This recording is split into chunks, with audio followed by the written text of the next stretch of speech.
I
am Dr. Purandar Malya from Kalyanpur, who graduated from KEM Hospital in Bombay and left India for United States in 1966.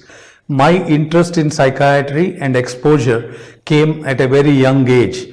When I was about 7 years old, I remember a Sanskrit scholar who became sick and started wandering around in the village. The second thing that fascinated me as a kid was the darshana in Venkatramana temple in Kalyanpur.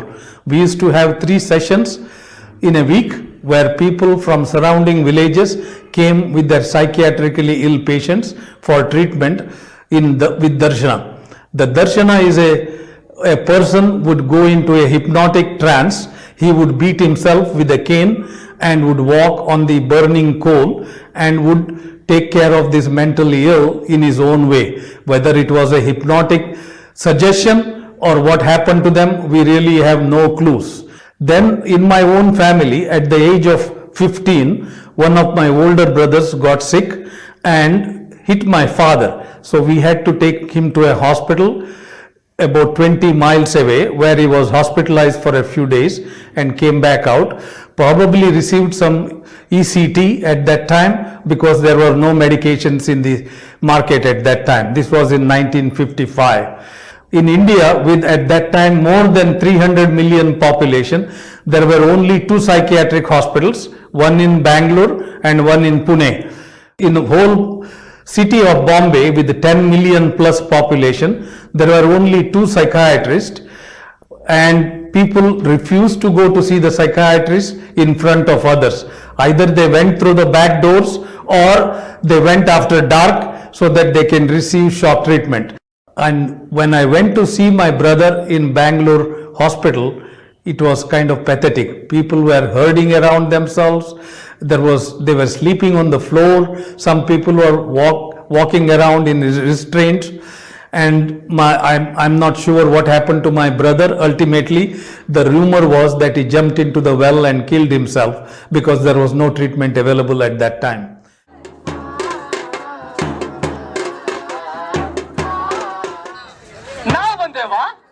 ನಾವು ಬಂದೇವ doctor AV. Baliga ಸಂಸ್ಥೆಯಿಂದ. ನಾವು ಬಂದೇವ doctor AV. Baliga ಸಂಸ್ಥೆಯಿಂದ ನಿಮ್ಗೆಲ್ಲ ಒಂದು ಜ್ಞಾನ ಕೊಡಕ, ಒಂದು ಸಂದೇಶ ನೀಡಕ.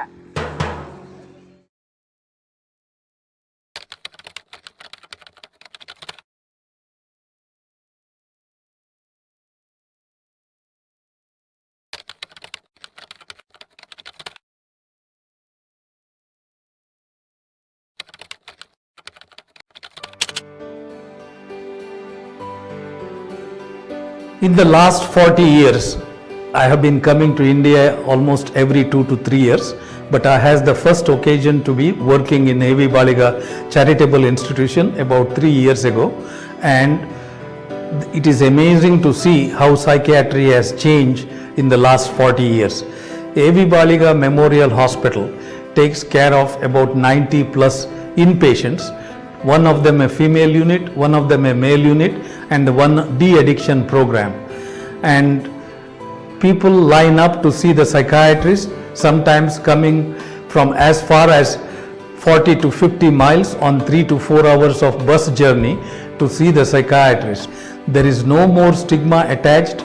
People openly talk about being seen by a psychiatrist or being under the care of a psychiatrist. The present hospital was managed by somebody else under a different name. And our original idea was to start a home for senior citizens. Then the question came, suppose they have any problem, we need to look after them. As you grow older, they need probably more medical attention. At the same time, the trustees found that we are awfully short of psychiatric hospitals in the country, in the state, anywhere. Poor people cannot afford to go for this medical treatment of this type of things. So, and they cannot afford to go to Bombay or other towns. We thought it is better we start a hospital in Udupi so that we can properly take care of the poor patients.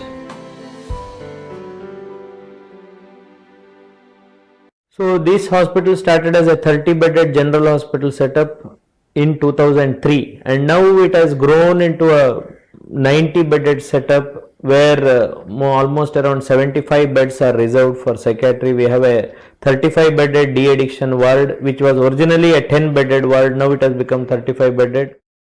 We were admitting medical, gynecology, pediatrics and psychiatric cases. But this is little far away from the city. So what happened is probably the medical cases, other cases, they took a back seat. And slowly psychiatry started picking up, because as such in our country we need a lot of beds in psychiatry. And the outpatient in psychiatry was around 20 per day, and it has now slowly risen to almost around 80 to 90 per day. We have an average of almost 2,900 patients who attend the psychiatry OPD every month. Now we have had specific areas like alcohol de-addiction, child guidance clinic, then we have a memory clinic, then we have a department of social work. So many other interdisciplinary things in psychiatry have started in this hospital. So if you look at this, this concept of general hospital where psychiatry is the most popular branch is something which is unheard of in our country.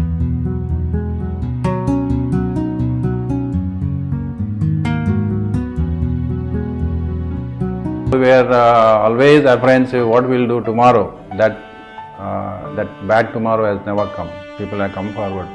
There are lots of philanthropists, Rotarians.